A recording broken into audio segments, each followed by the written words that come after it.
कर्मचाऱ्यांना द्यायला पैसे नसतील तर कार्यालयामधील टेबल, खुर्ची, एसी विकून टाका. गरज पडली तर पालिका आयुक्तांच्या गाड्या देखील विकून टाका. पण कर्मचाऱ्यांना त्यांच्या हक्काचे पैसे द्या. हायकोर्टाचा हा संताप आहे पालिका प्रशासनावरचा. पालिकेला हायकोर्टाने झापलंच, त्याचबरोबर लाडकी बहीण योजनेवरून राज्य सरकारलाही खडेबोल सुनावले.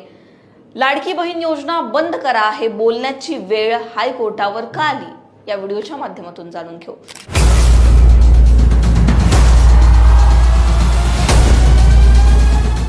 मुंबई महापालिकेच्या शिक्षण विभागातील एका निवृत्त महिला कर्मचाऱ्याला 7व्या वेतन आयोगानुसार पेन्शन त्याचबरोबर अन्य लाभ पालिकेनं देणं अपेक्षित होतं.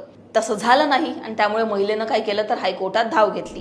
आता ही महिला हायकोर्टात गेल्यानंतर कोर्टानं काय म्हटलं तर सुनावणी पार पडली. कोर्टानं काय म्हटलं, महापालिकेने या महिलेला 30 मे 2026 पर्यंत 6व्या वेतन आयोगानुसार पेन्शन आणि अन्य सर्व लाभ देण्याची तयारी आहे ती दर्शवावी. त्यानंतर तसं नाही झालं. मग काय झालं तर हायकोर्टाने आता या प्रकरणावरून पुन्हा एकदा पालिका प्रशासन असेल त्याचबरोबर राज्य सरकारला सुनावलंय. पालिकेच्या वकिलांनी कोर्टासमोर काय म्हटलं ते आधी बघा. 7व्या वेतन आयोगानुसार पेन्शन त्याचबरोबर अन्य लाभ देण्यासाठी पालिकेकडे पैसे नाहीत, कारण राज्य सरकार पैसे देत नाही. यावर हायकोर्टाने संताप व्यक्त केला आणि हायकोर्ट म्हणालं, लाडकी बहीण योजनेसाठी सरकार 40,000 कोटी खर्च करतंय, मग पैसे कसे नाहीत? लाडकी बहीण योजनाच बंद केली पाहिजे, अशा कडक शब्दांमध्ये हायकोर्टाने खडेबोल सुनावले. आता यानंतर हायकोर्टाने पालिका प्रशासनाला कसं झापलं ते सुद्धा बघा.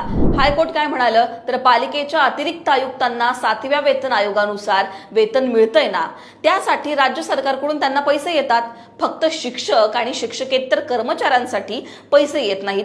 आता 8व्या वेतन आयोगाच्या शिफारसी लागू करण्याची वेळ आली आहे, तरी तुम्ही 7वा वेतन आयोग लागू करत नाही, असं कोर्टानं म्हटलं. पुढे हायकोर्ट काय म्हणालं तर कर्मचाऱ्यांचं निवृत्ती वेतन देण्यास पैसे नसतील तर महापालिका कार्यालयामधील टेबल, खुर्ची, एसी विकून टाका.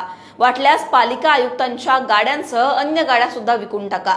पण कर्मचाऱ्यांना त्यांच्या हक्काचे पैसे द्या, या कडक शब्दांमध्ये हायकोर्टाने पालिकेला फटकारलं. आता सरकार असं का वागतंय असा सवाल सुद्धा यावेळी कोर्टाने केला.